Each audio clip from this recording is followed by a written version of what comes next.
Olá, está começando mais um De Frente com a Lei especial aqui na 31ª edição da Festa da Uva. Como sempre, então, recebendo as autoridades políticas que têm feito parte aqui da nossa Festa da Uva e vamos conversar então com o deputado Pepe Vargas do PT.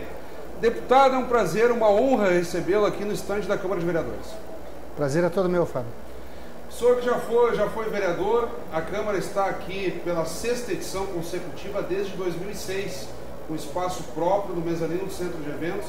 Eu gostaria de começar ouvindo o senhor como é que tem sido a convivência e ambientação nessa 31ª edição, 85 anos de Festa da Uva em Caxias do Sul. É uma festa muito tradicional, né, que tem tido uma linha de continuidade importante, né, porque nós tivemos período da história em que houve uma descontinuidade na periodicidade da festa. Era 4 em 4 anos, 3 em 3 anos, enfim, e de 1996 em diante, ela passou a ser bianual, ou 94 em diante, eu acho que foi, inclusive. E eu acho que isso é muito importante, você ter a periodicidade, porque dá tempo da comissão comunitária ser formada, haver toda a mobilização da comunidade para fazer a festa acontecer. Essa festa ela traz algumas alterações, a principal delas, digamos assim, causou uma certa polêmica, foi a troca de lugar do desfile com o curso alegórico, desfile cênico-musical. Antes era na Rua Sinimbu, agora é na Rua Sinimbu, desembocando ali na Praça Dante Alighieri com a igreja ao fundo, agora estamos na Rua Plácido de Castro, Rua Plácido de Castro. São 8 desfiles previstos ao longo da festa que vai até 6 de março. O senhor já teve oportunidade de assistir, aprovou? Qual é a sua avaliação nesse sentido? Eu assisti só o desfile de abertura, depois não tive mais oportunidade de assistir outros desfiles. Eu costumo dizer que o desfile de abertura é sempre o primeiro grande ensaio geral, não tem nenhum ensaio geral que permita botar todo mundo, né, dentro do ritmo do desfile, enfim. E tenho certeza que o segundo deve ter sido melhor que o primeiro já, mas claro. Eu gostei muito do primeiro desfile, acho que ele foi um bom desfile. Quanto ao local, quem está ali, como eu estava, numa condição no público ali, que é no palanque oficial, quase em frente à orquestra, enfim, é uma coisa, né? Eu acho que era importante, não sei, talvez a própria comissão comunitária esteja fazendo, algumas pesquisas de opinião junto ao público em geral, que fica, né, distribuído ao longo do desfile. Que dá para perceber que tem mais espaço para pessoas sentadas. Eu não sei como ficou o espaço das pessoas que não ficam sentadas. Acho que talvez fosse o caso de ir através de pesquisas de opinião, ver o que o público em geral deve estar achando, mas o desfile que eu assisti me agradou bastante. E outro detalhe que eu tenho provocado, nós temos provocado aqui as lideranças políticas, semana passada falávamos com o deputado Mauro Pereira do PMDB, que junto com o senhor compõe, digamos assim, os parlamentares que representam Caxias do Sul em Brasília, na Câmara dos Deputados.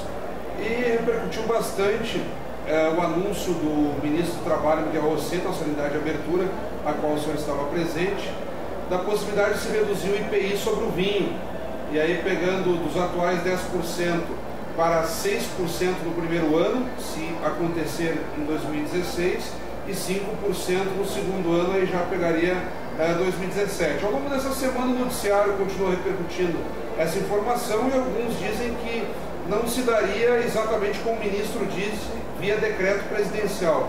Como é que o senhor tem acompanhado essa pauta? O deputado Mauro comentou conosco algumas situações. Eu gostaria também de ouvir o senhor a respeito dessa pauta.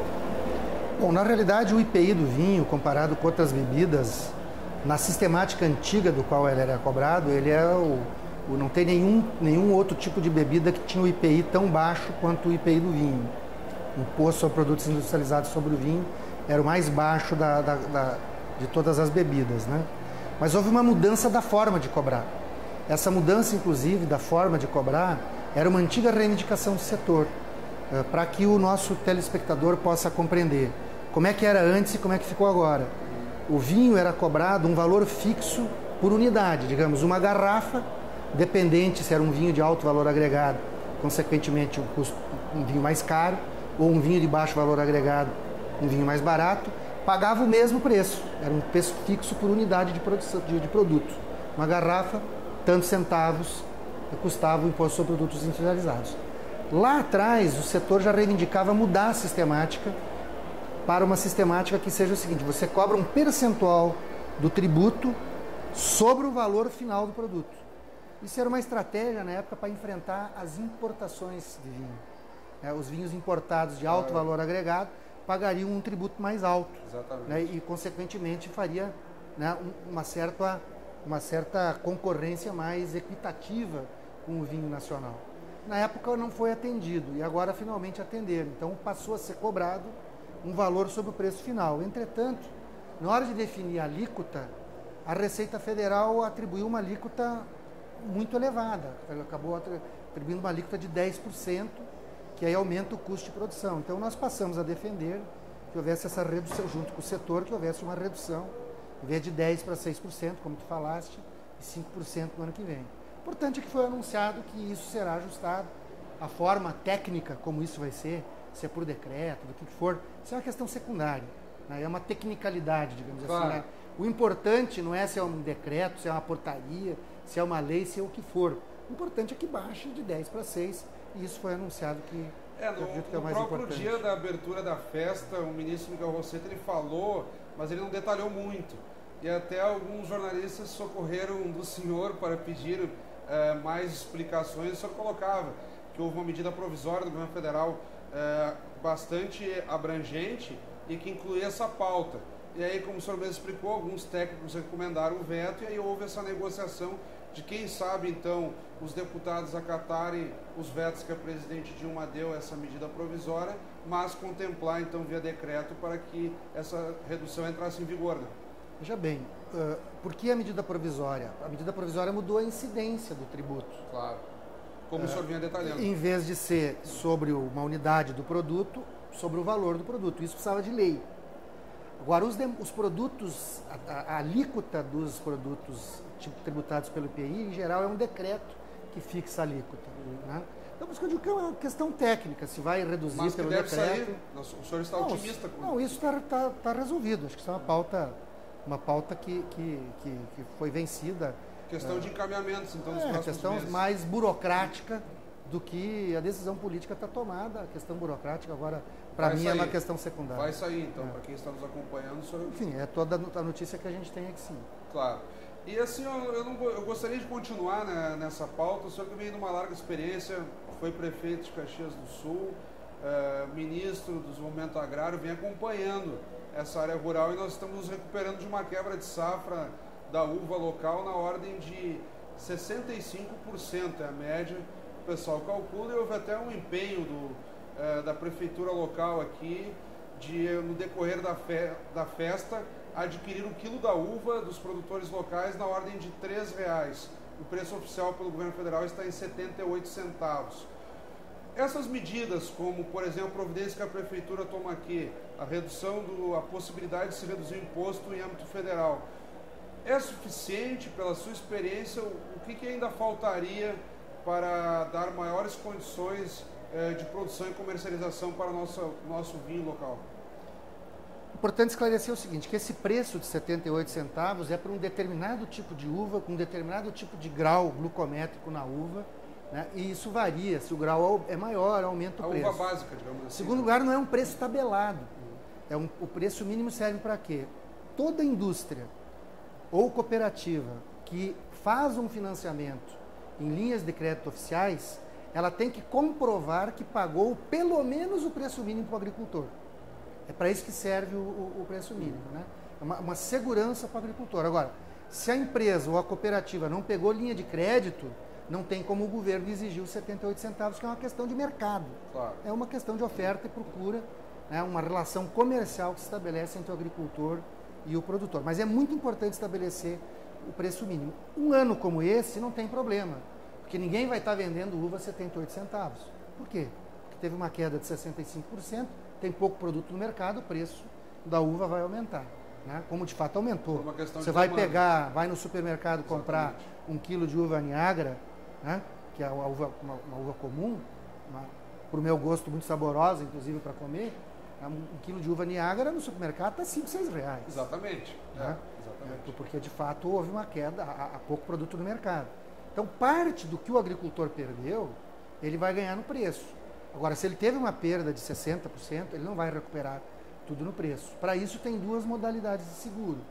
Tem uma modalidade de seguro que é no Pronaf. O Pronaf é o financiamento que o agricultor familiar pode acessar. Praticamente 100% dos agricultores produtores de uva são agricultores familiares. Então, se eles fazem a linha de crédito do Pronaf, que é com taxa de juro bastante subsidiada, é uma taxa de juro inferior à inflação. Por que é inferior à inflação essa taxa de juro? Inferior à taxa básica de mercado, porque o governo federal paga a diferença de juros, é um juro subsidiado pelo governo. Então o agricultor paga menos juros porque o governo paga a diferença do juro para o banco. Se ele faz o Pronaf, tem uma modalidade de seguro que cobre uma parcela da perda que ele teve. No caso da fruticultura, essa parcela é muito pequena.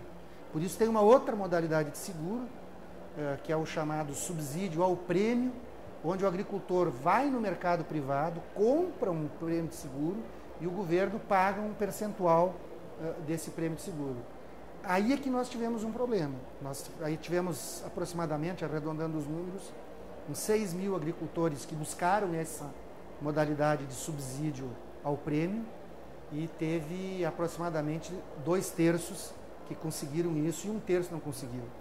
Que é o rolo que deu no seguro agrícola. O chamado seguro agrícola. Que até o ministro Miguel Rossetto ainda não conseguiu sinalizar, naquela solenidade, voltando à abertura da Festa da Uva, ele dizia que ainda estava em debate isso. Né? É que, veja bem, esses seguros foram comprados no ano passado. Tu não faz o seguro no momento da colheita, exatamente. Anterior.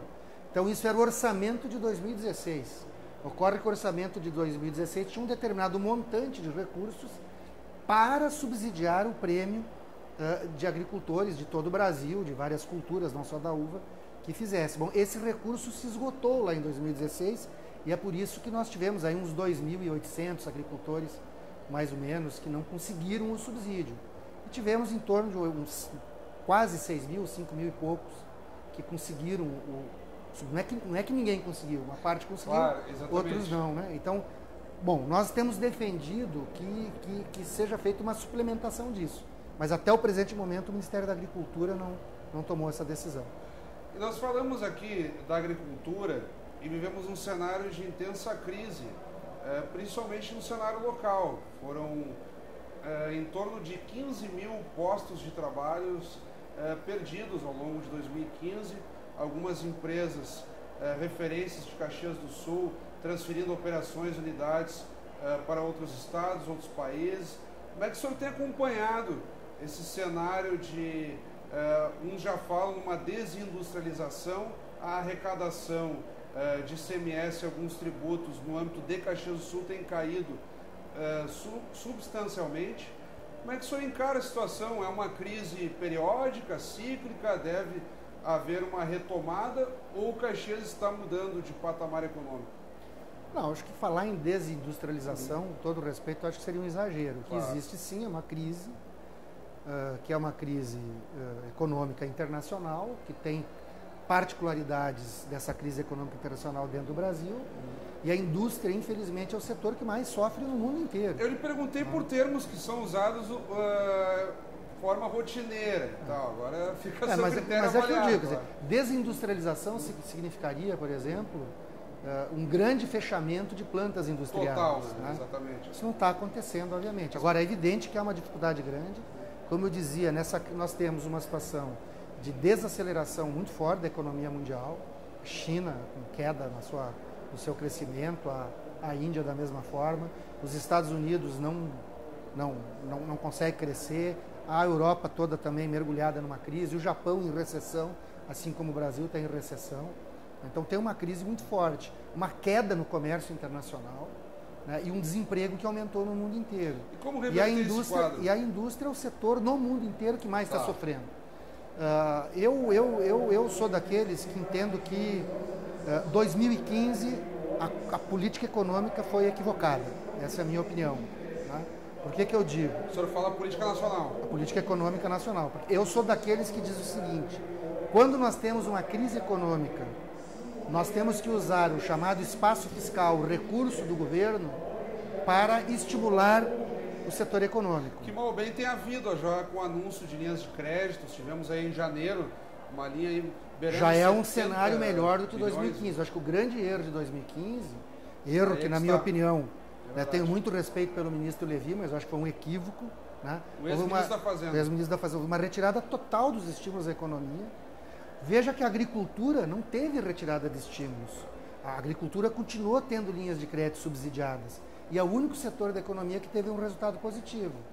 Né? O resto, a indústria, os serviços, o comércio, enfim, teve queda na atividade econômica. Então eu sou daqueles que acham que a gente tem que retomar estímulos, inclusive de forma mais agressiva, mais do que esses 83 bilhões. Nós temos reservas cambiais que chegam a perto de 400 bilhões de dólares. Algumas lideranças, inclusive petistas, têm se pronunciado nesse sentido. Que talvez parte dessa reserva fosse utilizada para estimular a economia local. O senhor se alia a essa Eu concordo com essa concepção. Não seria para fazer financiamento para a indústria, por exemplo, né? Mas tu utilizaria isso para fazer os grandes investimentos em infraestrutura. Porque nós estradas, rodovias, portos. Nós temos aí uma reserva em dólar, que convertida em real, daria praticamente 4-1, né? Exatamente. Então nós temos isso. Acho que esse colchão tem que ser usado agora. Agora, isto não é aceito pelos ortodoxos econômicos, né? Se você pegar os analistas econômicos, né, do mercado, vamos deixar muito claro, quando o pessoal fala o mercado, está falando de quem vive de rentismo, né? É os chamados rentistas, que até tem o direito de aplicar seus capitais. Agora, o que não pode é o rentismo matar o país. Então, eles são contra isso, né? Isso é uma medida heterodoxa. Os ortodoxos econômicos não gostam dessa medida. Agora, em 2015, se acabou, até 2014 a gente fez uma política econômica heterodoxa. Fizemos política anticíclica. Isso tem um custo fiscal, fez com que o governo gastasse. Mas o resultado foi que nós tínhamos a menor taxa de desemprego da nossa história. Foi assim que a gente terminou 2014. Aí em 2015 se voltou a uma certa ortodoxia econômica e nós tivemos o tombo que tivemos na economia. Então eu sou daqueles que defendem o retorno de políticas econômicas heterodoxas. Isso vai ter um custo fiscal, a gente tem que ser claro, o governo vai gastar um pouco, mas se ele gastar para construir estrada, para construir ferrovia, rodovia, hidrovia, isso vai movimentar a economia. E outra coisa é também utilizar uma parte do espaço fiscal. Eu seria favorável, inclusive, a que se lançasse títulos da dívida pública para o governo pegar recursos e capitalizar, né, os bancos públicos para oferecer crédito barato para investimento, para compra de máquinas, equipamentos, para agricultura, etc. Porque isso é que movimenta a roda da economia. Exatamente. Muda um pouco o viés e até a infraestrutura continua sendo uma das carências, né? Agora, se tivesse sentado aqui na minha frente um economista ou um defensor da visão ortodoxa da economia, ele diria que eu estou cometendo uma heresia. Sim. Que eu devo ser jogado às fogueiras da Inquisição. Os fundamentos econômicos. Exatamente. Bom, é sempre um prazer falar com o senhor, deputado Pepe Vargas.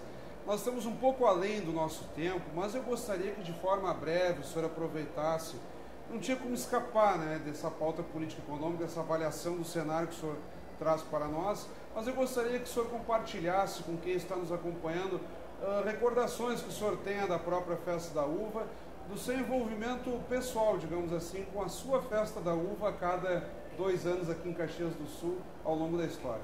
Eu vou aproveitar para fazer uma homenagem a uma pessoa que até foi homenageada na véspera da abertura da Festa da Uva, que é o Walter Gomes Pinto. Que dá nome à rótula. Nome à rótula que foi inaugurada aqui, eu estive na solenidade. Exatamente. Onde o ex-prefeito Mansueto estava o governador Sartori, o prefeito Alceu Barbosa Velho. O Walter Gomes Pinto entrou para a Comissão Comunitária da Festa da Uva em 98, justamente que foi a primeira Festa da Uva que a gente fez quando eu era prefeito. O senhor como prefeito.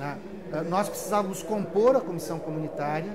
Tradicionalmente era a indústria que indicava um nome, e naquele ano a indústria acabou não indicando um nome para a presidência. Nós fomos buscar, junto ao comércio varejista, o Ricardo Golim, que na época era o presidente do Cindy Lojas, foi o presidente da comissão comunitária. E nós eu convidei o Walter Gomes Pinto para se integrar na comitiva, na comissão.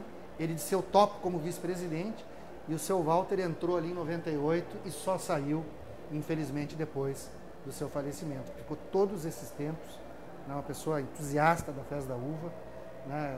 Eu acho que foi fantástica a oportunidade. Eu trabalhei com 3 presidentes de Festa da Uva: o Ricardo Golim em 98 e 2000, o Walter Minúsculo em 2002 e o Ovidio Deitos em 2004. Né, e o seu Walter sempre como vice-presidente da comissão em todos esses momentos, e continuou depois com o Gelson Palavro, né, com o Nespo. Agora enfim, o Edson Nespo, que é o atual presidente, enfim. Então, né, uma recordação boa que eu teria seria do convívio. Nós brincávamos que quando a gente ia fazer a divulgação da Festa da Uva, fora de Caxias, em Brasília, em São Paulo, no Rio, eu e o seu Walter carregávamos as malas com os vestidos das rainhas. Então nós brincávamos que nós éramos os carregadores de malas das rainhas. Outros vereadores também lembraram nesse Da rainha e das sentido. princesas. O vereador Pedro Incerti, do PDT, também citou com bastante carinho o falecido Walter Gomes Pinto, que dá nome então à rótula, que foi inaugurada aqui antes da festa, até para tentar melhorar o fluxo no entorno do parque. Né? E uma outra coisa fantástica da Festa da Uva foi o seguinte: nessa festa de 98, abriria, digamos, na quinta de tarde. Chegou na quarta de tarde, eu, mais alguns secretários municipais, e o Ricardo Golim, que era o presidente da comissão comunitária, viemos aqui para ver como é que estava. Chegando aqui, eu me encontrei com o Mário Vanin, que também foi o prefeito que eu... Falecido já. O Mário Vanin foi o prefeito que eu substituí. E ele foi presidente da Festa da Uva, o Mário Vanin. Aí nos encontramos com o Mário, o que você está fazendo aqui? Diz, olha, eu não aguentei, diz ele, eu vim aqui para ver essa movimentação do dia que antecede. Ele tinha também um carinho muito especial pela Festa da Uva. Boa lembrança de personagens históricos da nossa política caxiense que o senhor cita, até propositadamente, acredito que sim, de diferentes matizes também. Não, eu e o Mário Vanin nunca estivemos juntos numa eleição, nem por isso não merece o meu respeito. Mas o senhor faz esse reconhecimento do ponto de vista dessa relação política que tem entre as lideranças locais. Até na própria inauguração estavam o senhor, o governador hoje Sartori, José Sartori, mas ex-prefeito, Mansueto Serafini, e o atual prefeito Alceu Barbosa Velho, mostrando essa pluralidade da Festa da Uva ao agregar diferentes lideranças, né, diferentes partidos, digamos assim. Outra figura que eu acho que é importante relembrar é o Mário Ramos. Nós estamos aqui... Que dá o nome ao parque, né? Porque ele, quando prefeito, tomou essa atitude corajosa. Os pavilhões da Festa da Uva eram lá onde hoje é a prefeitura. Mário Bernardino Ramos. Né? Ele me contou a história de como que ele comprou aqui na época. Ele buscou um empréstimo junto à antiga Caixa Econômica Estadual, acho que foi. Que não existe mais. Que não existe mais. Incorporada pelo próprio e ele diz assim, a prefeitura não ia ter dinheiro para pagar, mas eu fui lá e peguei o financiamento. Na época, as regras permitiam isso, claro. Não fez nada de errado. E depois, como a prefeitura não tinha como pagar, ele negociou com o governador do estado que a Caixa Econômica Estadual, que o estado assumisse a dívida com a Caixa Econômica e em troca disso o estado ficasse com ações da Festa da Uva. Por isso que até 1992, 93, o estado do Rio Grande do Sul era acionista majoritário da empresa Festa da Uva. Aí quando o Colares era governador... O ex-governador era o seu Colares. E o Mansueto era prefeito, fez esse acerto da prefeitura adquirir a parte do estado, e aí a prefeitura passou a ser acionista majoritária. Então, mais uma vez, eu quero lhe agradecer, deputado Pepe Vargas. Muito obrigado. Eu que agradeço, Fábio, um prazer ter participado do programa aqui. Então, acabamos de conversar com o deputado federal Pepe Vargas, do PT, dando continuidade, então, de frente com a lei, nessas edições especiais aqui na Festa da Uva de 2016. Como sempre, convidamos a todos que continuem acompanhando a nossa programação. Até o nosso próximo vídeo.